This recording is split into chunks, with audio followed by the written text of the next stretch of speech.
प्रकरण 1. तो रस्ता अगदी निर्जन होता. यात आश्चर्य वाटण्यासारखं काहीच नव्हतं. हिल स्टेशनकडे जाणाऱ्या पक्क्या रस्त्याला नेऊन सोडणारा कच्चा रस्ता होता तो. ह्या रस्त्याने गेलं तर वाटेतली 3 गावं टळतात आणि 34 किलोमीटरचं अंतर कमी होतं, असं कोणीतरी सांगितल्यामुळे श्रीने तो रस्ता प्रवासासाठी निवडला होता. आणि वनश्रीच्या गर्भातून वळणं घेत मागे पडणाऱ्या त्या रस्त्यावर कविता कितीही खुश असली तरी श्रीला मात्र आता मनातून थोडं बेचैन व्हायला लागलं होतं. छे, उगाच आलो आपण या रस्त्याने. हनीमूनला जाताना 34 किलोमीटर अंतर वाचवण्याची काय गरज होती? हायवेला रहदारी असते. वाटेत काही झालं तर मदत मिळते. अगदीच काही नाही तर प्रसंगी एखाद्या गावात मुक्काम करता येतो. हे जंगल, रस्ता असा झाडी झुडपातून जाणारा, जीपचा टायर पंक्चर झाला, वाटेत एखाद्या टोळीने अडवलं, रस्ता चुकला, बेंबीच्या देठापासून बोंब मारली तरी मदतीला मिळणार नाही कोणी. अन त्यात बरोबर आपली नवविवाहित पत्नी. त्याची भीती अगदी साहजिक होती. अर्ध्या तासापूर्वी घाईघाईत त्यांना पास करून गेलेली बुलेट सोडली तर संपूर्ण 1.5 तासात माणसाचं दर्शन नव्हतं. सुरुवातीला विरळ वाटलेली झाडी आता आणखी दाट होत गेली होती. मागे वळून पुन्हा फाट्याला लागावं आणि हायवेने जावं असा एक सूज्ञ विचार श्रीच्या मनात अंधुकसा तरळून गेला होता. पण तो अंमलात आणता येत नव्हता. एकतर जीप इतकी पुढे आली होती की काही वेळात हायवे मिळण्याचीच शक्यता होती.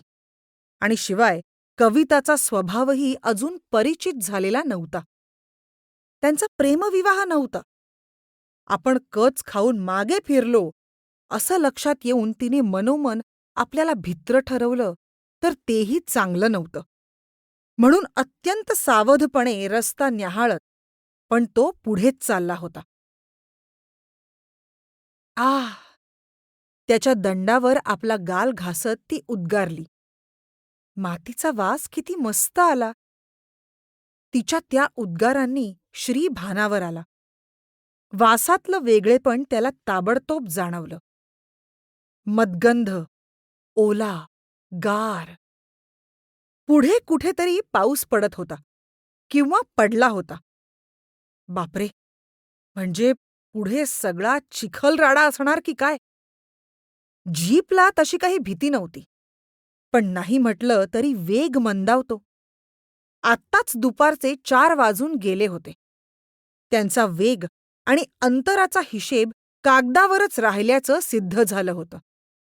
त्यांच्या गणिताप्रमाणे एव्हाना ते हिल स्टेशनला असायला हवे होते, किमान पायथ्याला तरी.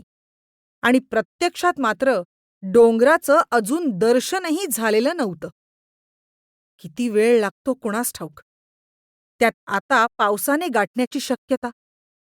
अगदी 15-20 मिनिटातच त्याची भीती खरी ठरली. रस्त्याने एक अवघड वळण वळायला लावलं आणि दृश्यात एकदम बदल. थोडं दूरवर अंधारून आलेलं काळे कुट्ट ढग त्यांच्या दिशेने धावतायत. वातावरणात ओला गारवा. पावसाने गाठलंच शेवटी. गाठू दे की, ती बेफिकीरपणे उद्गारली.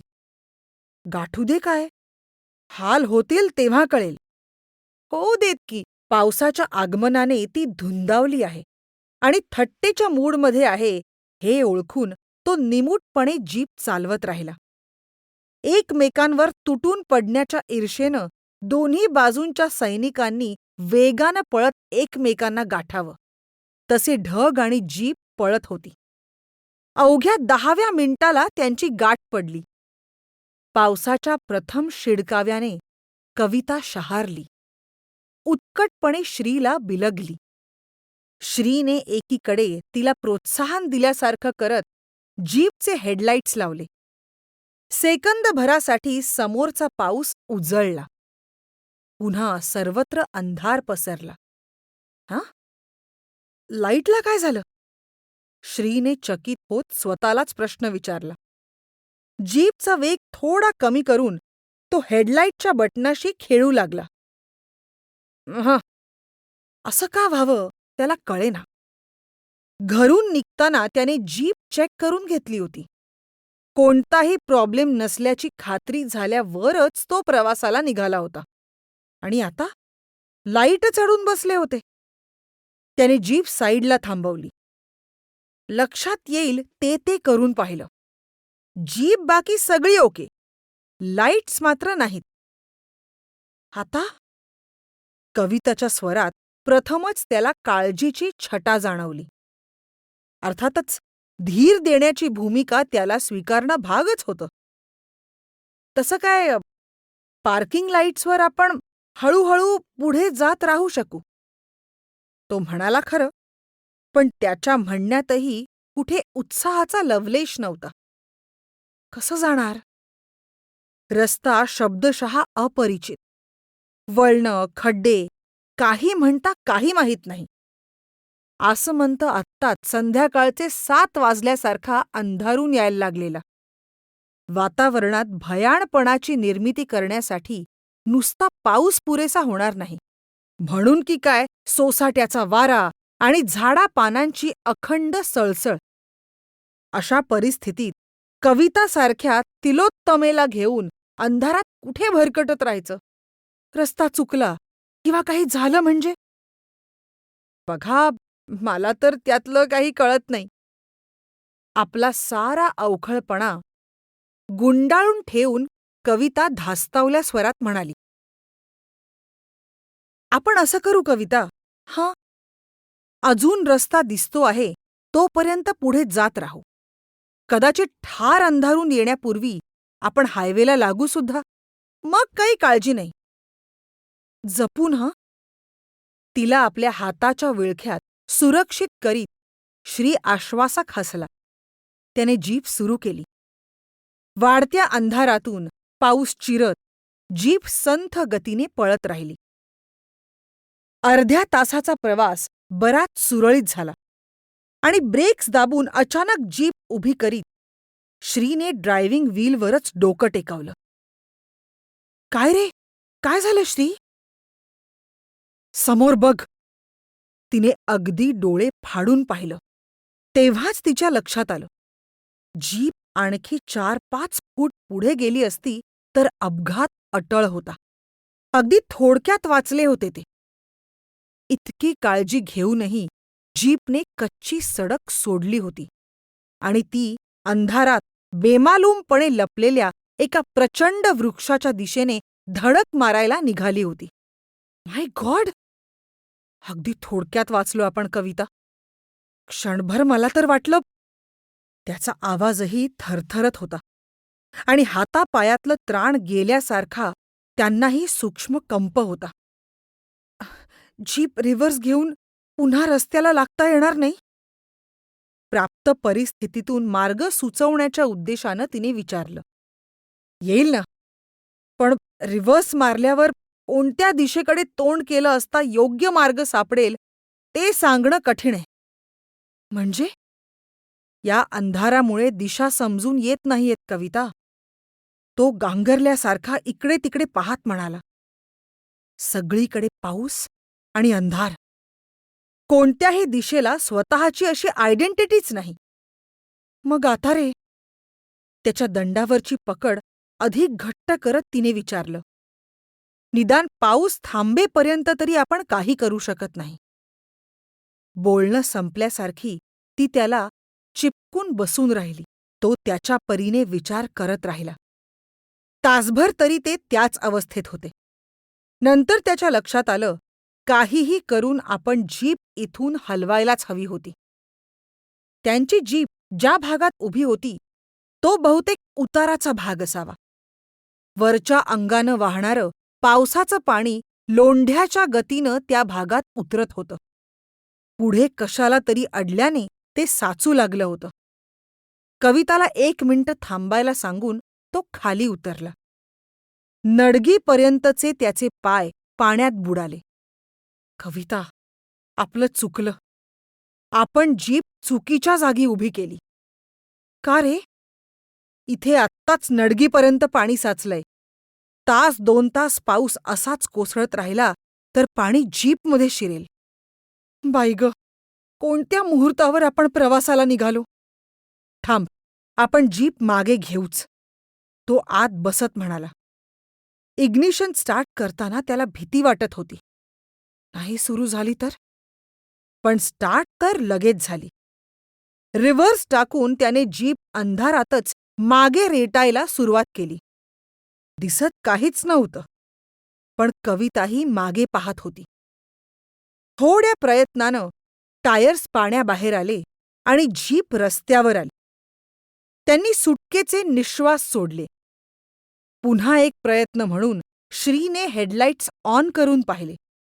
काही क्षणासाठी तो परिसर लख्ख उजेडानं उजळून निघाला. पुन्हा अंधार. क्षणभरासाठी श्रीच्या नजरेनं कॅमेऱ्याचं कार्य उरकलं होतं. नक्की काय काय पाहिलं बरं आपण?